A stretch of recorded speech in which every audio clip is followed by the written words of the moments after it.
नमस्कार। आज हम पढ़ेंगे वर्ण विचार। क्या पढ़ेंगे बच्चों? वर्ण विचार। जब हम परिभाषा की बात करें तो वर्ण भाषा की सबसे छोटी, कैसी सबसे छोटी लिखित इकाई है। क्या है? लिखित इकाई। किसी चीज को लिपिबद्ध करते हैं तो वो क्या कहलाती है? लिपिबद्ध करने के बाद वो कहलाती है लिखित। क्या कहलाती है? लिखित। और जब वो लिखित नहीं हो, क्या नहीं हो? लिखित। तो जब वर्ण लिखित में नहीं हो तो वो कहलाता है ध्वनि। क्या कहलाता है? ध्वनि।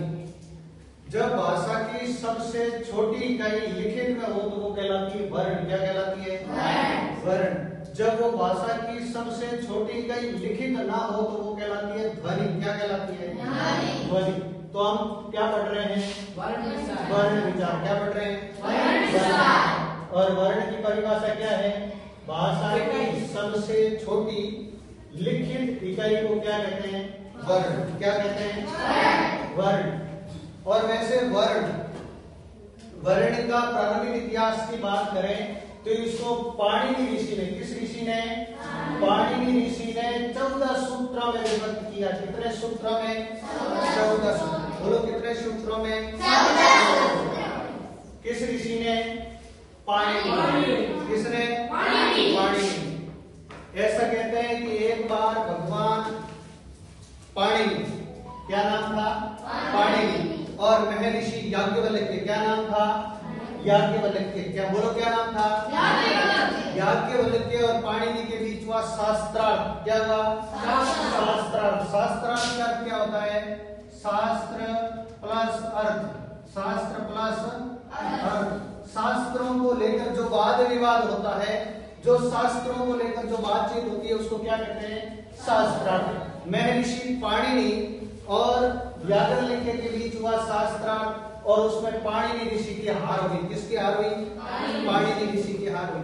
जब पाणिनि ऋषि की हार हुई तो उस हार में पाणिनि को बहुत ग्लानि हुई। क्या हुई? दुख हुआ कि मैं हारा किस लिए? क्योंकि मुझे ज्ञान नहीं था। क्या नहीं था? ज्ञान नहीं था। इसलिए महर्षि पाणिनि ने भगवान शंकर की तपस्या, किसकी तपस्या की? भगवान शंकर की। और भगवान शंकर की तपस्या करने के बाद भगवान शंकर प्रसन्न हुए। क्या हुए? और प्रसन्न और खुश आदमी होता है तो क्या करता है? नाचता है। क्या करता है? डांस करता है। क्या करता है? डांस। और भगवान शिव खुश हो गए और खुश होकर के किया डांस। क्या किया? डांस।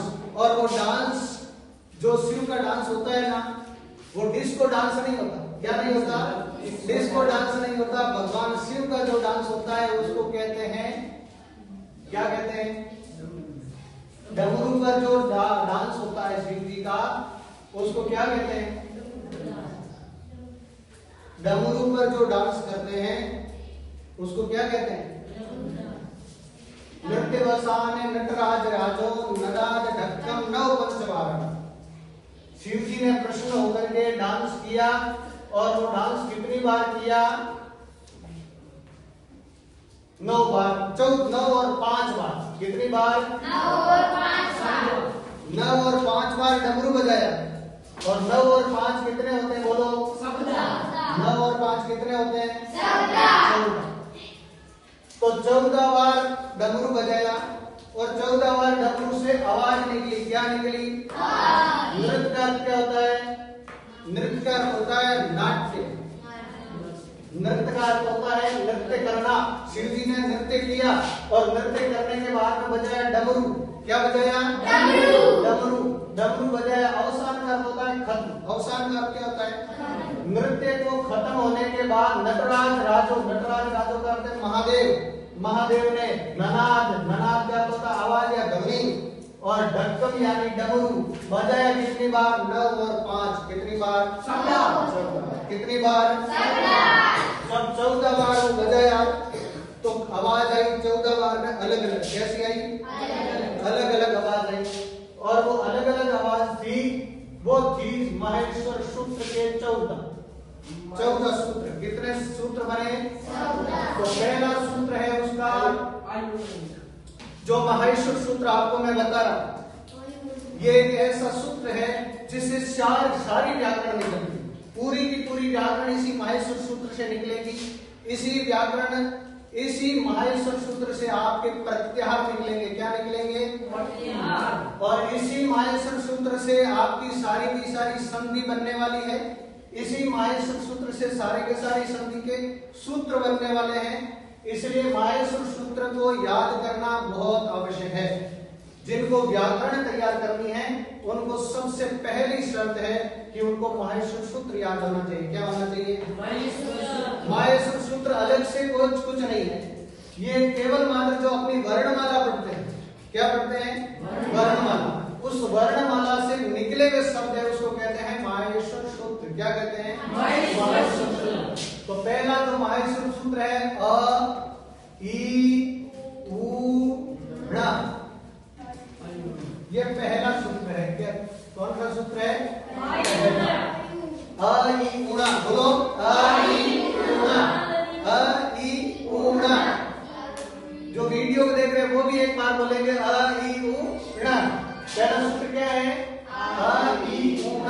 दूसरा है री ली क। दूसरा क्या है? री ली क। कितने हो गए?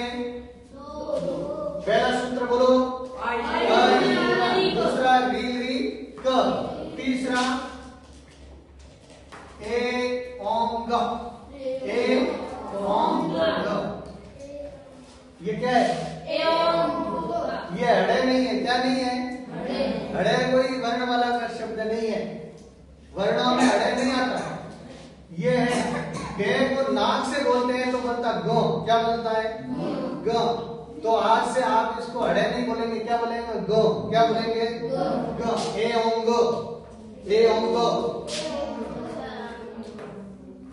फिर आई औ च, आई औ च। ये 4 सूत्र है। कितने सूत्र हैं? 4 सूत्र है। वो स्वरों के हैं। किसके हैं? अ स्वर है, अ ई उ, री ली, ए ओ आई औ। यही है स्वरों में, यही है। तो ये स्वरों के सूत्र है। ये ऐसे पहला सूत्र शुरू होता है और जय पर समाप्त होता है, इसलिए स्वर को संस्कृत में कहते हैं अच। क्या कहते हैं? बोलो क्या कहते हैं? तो ये कितने सूत्र हो गए स्वरों के? 4। कितने सूत्र? 4। अब यदि आपको कोई प्रश्न पूछे कि माहेश्वर सूत्र में स्वरों के कितने सूत्र बताए गए, तो कितने सूत्र बताए गए? 4। बोलो कितने बताए गए हैं? 4। और माहेश्वर सूत्र में पहला जो अच का सूत्र है वो ए से शुरू होता है और चौथा स्वर च से समाप्त होता है। अब 5वां सूत्र यदि देखें तो 5वां सूत्र है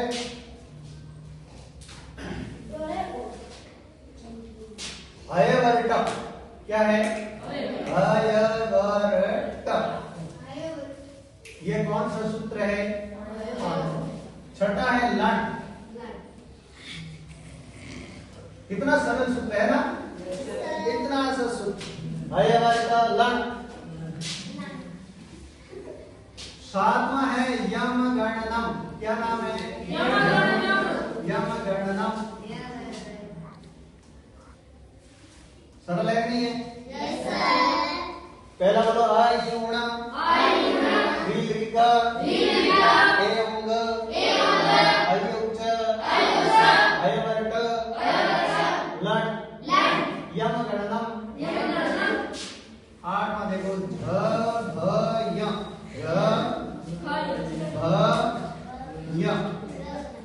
धभैया। कौन सा सूत्र है? धभैया। 9वां है ध ध ध स।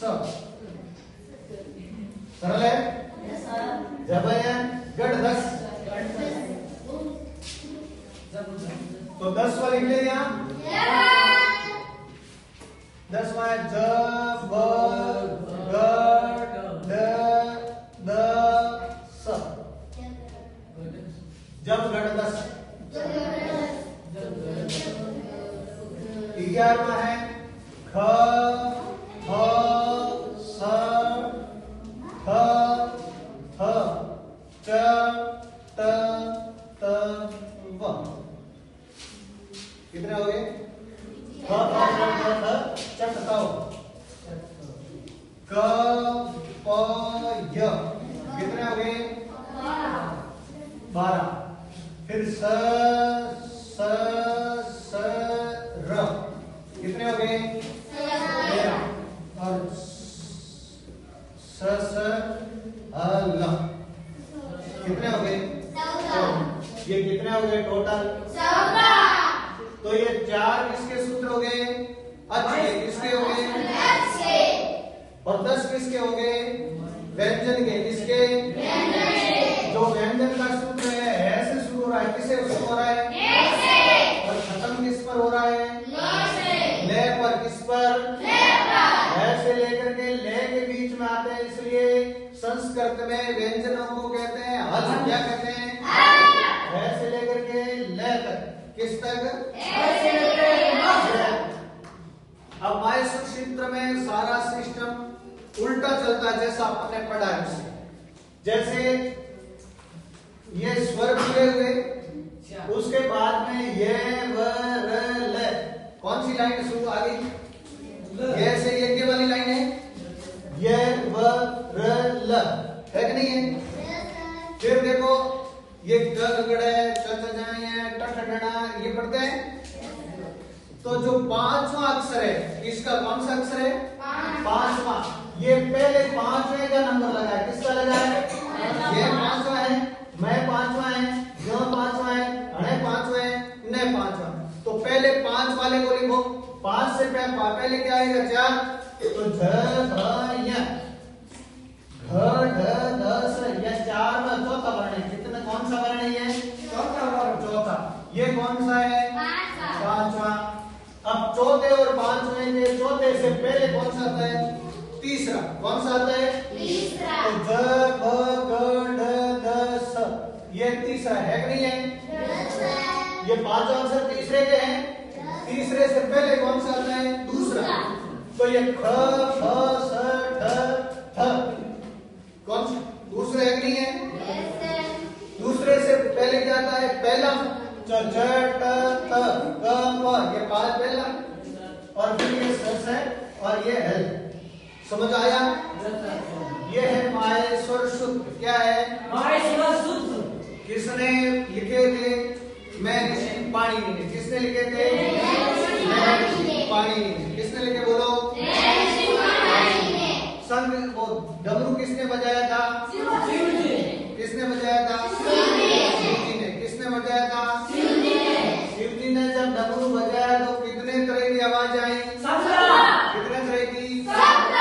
14 से क्या बन गए? 14 सूत्र। क्या बन गए? और 14 सूत्रों में से 4 सूत्र किसके हैं? अच स्वर के। अच के कितने? 4। और हल के कितने हैं? 10। कितने हैं? 10। समझ आ गया? और इसी से सारे के सारे क्या बने हैं? वर्ण बने हैं। क्या बने हैं? वर्ण बने हैं। और वर्ण की परिभाषा क्या बताएगी? बताओ क्या बताएगी? वर्ण भाषा की सबसे छोटी लिखित इकाई है। कैसी इकाई है? लिखित। और अलिखित मौखिक कौन सी है? ध्वनि। कौन सी है? ध्वनि। तो वर्ण 3 प्रकार के होते हैं। कितने प्रकार के? 3 प्रकार के। पहला है स्वर, दूसरा है व्यंजन, तीसरा है अयोग महा। क्या हमसे है? अयोग महा। अब देखो स्वर के तो 4 सूत्र थे। ये 4 स्वर के होंगे। फिर 10 कितने थे? 10 किसके थे? व्यंजन के। ये 10 व्यंजन के हो गए। 4 और 10 कितने हो गए? 17।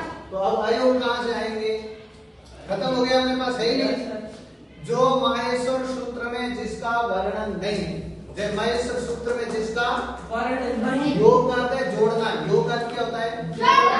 जो माहेश्वर सूत्र में जुड़े हुए नहीं है वो कहते हैं अयोग। क्या कहते हैं? अयोग। जिसको न तो स्वर कह सकते हैं न व्यंजन कह सकते हैं, फिर भी वहन कर रहे हैं। क्या कर रहे हैं? वहन कर रहे हैं, ढो रहे हैं। वर्णमाला में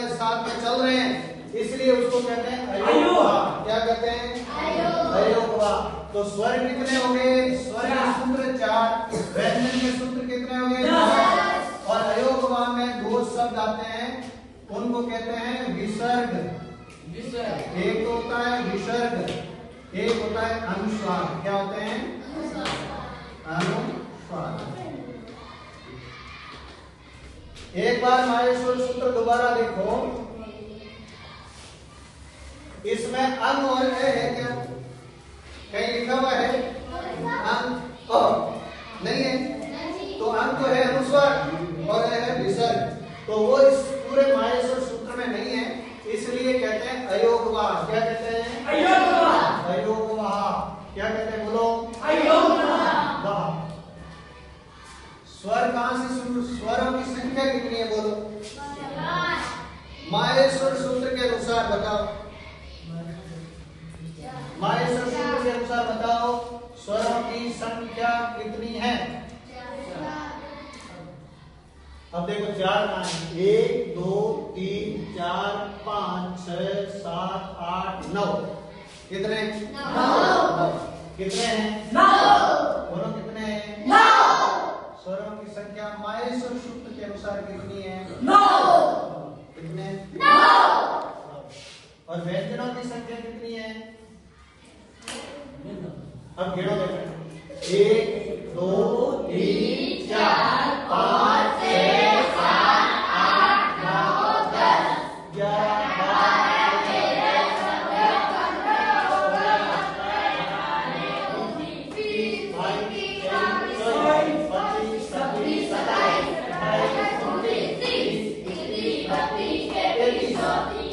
13 कहां बैठेगा? गाड़ी के ब्रेक लग नहीं रहे। तो माहेश्वर सूत्र के अनुसार व्यंजनों की संख्या है 33। कितनी? बोलो। 33। कितने हो गए? 9 33 कितने होते हैं? 9 और 33 कितने होते हैं? 42 कितने होते हैं? 42 होते हैं। नंबर में तो माहेश्वर सूत्र के अनुसार वर्णों की संख्या होती है 42। कितने होते हैं? 42। और ये दो अयोगवा मिला करके कितनी हो गई? 22। कितने हो गए? 22। माहेश्वर सूत्र अनुसार ये सारे वर्ण कितने हो गए? 22।